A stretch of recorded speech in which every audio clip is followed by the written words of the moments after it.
To begin this course, we're going to look at some mathematical ideas that you're probably familiar with and some other mathematical ideas that might be brand new to you. All of these ideas are associated with Pythagoras. That's the same Pythagoras that you probably think of when you think of the Pythagorean theorem. Now, Pythagoras was head of a group of Greek men and women who were called the Pythagoreans. The Pythagoreans were basically thinkers. They liked to study math and music and philosophy and architecture, and they basically were just interested in the way the world worked. So they tried to see connections between things in the world.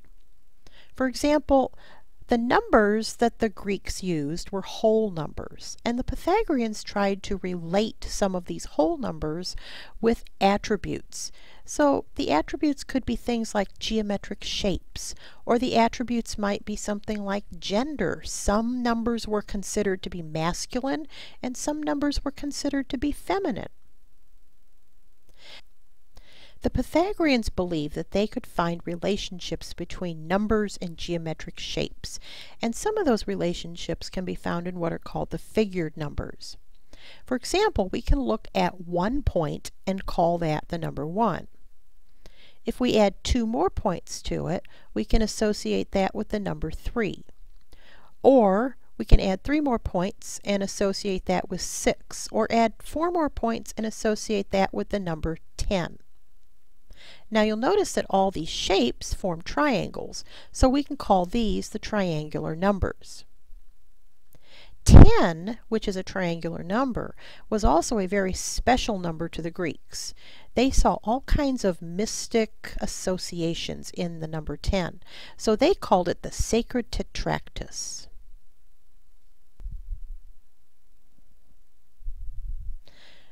The Pythagoreans also looked at rectangular arrays of numbers.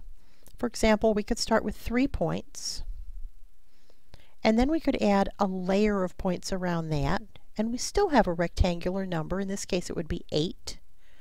And we can add another layer of points around that. We still have a rectangular number. And we can add another layer around that. We still have a rectangular array. Now, each of these layers of points that we're adding are called nomens.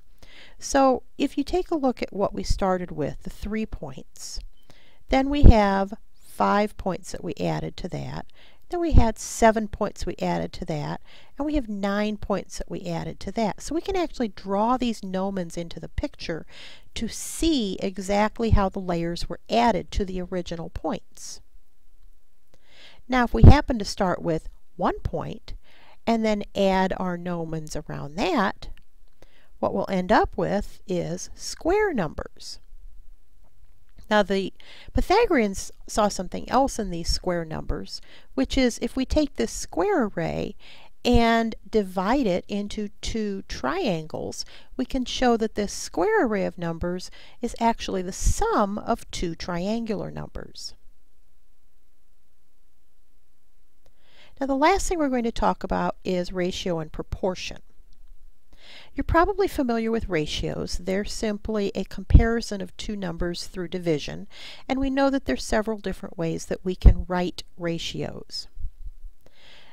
A proportion is simply 2 equal ratios, and this is likely the way you're used to writing a proportion, although we could write it this way.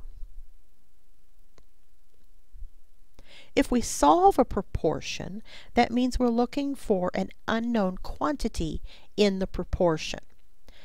It's likely that you've solved proportions before by cross-multiplying and then solving for the unknown variable. If we have a proportion written in the form using the colons, it's easier to see what we're talking about when we talk about the means and the extremes of the proportion.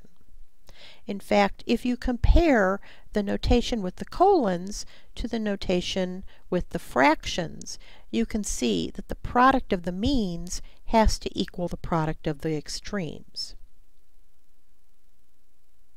Now, if the means of a proportion are equal, then the value of each mean is called the mean proportional, or the geometric mean, between the two extremes. Now we can use that idea to find the mean proportional between any two numbers, for example, between 3 and 12. If we're trying to find the mean proportional, then what we're saying is that the means are equal to each other, and the extremes in this case are the 3 and the 12. If we solve this proportion, we'll see that there's actually two values that are the geometric mean, or the mean proportional, between 3 and 12.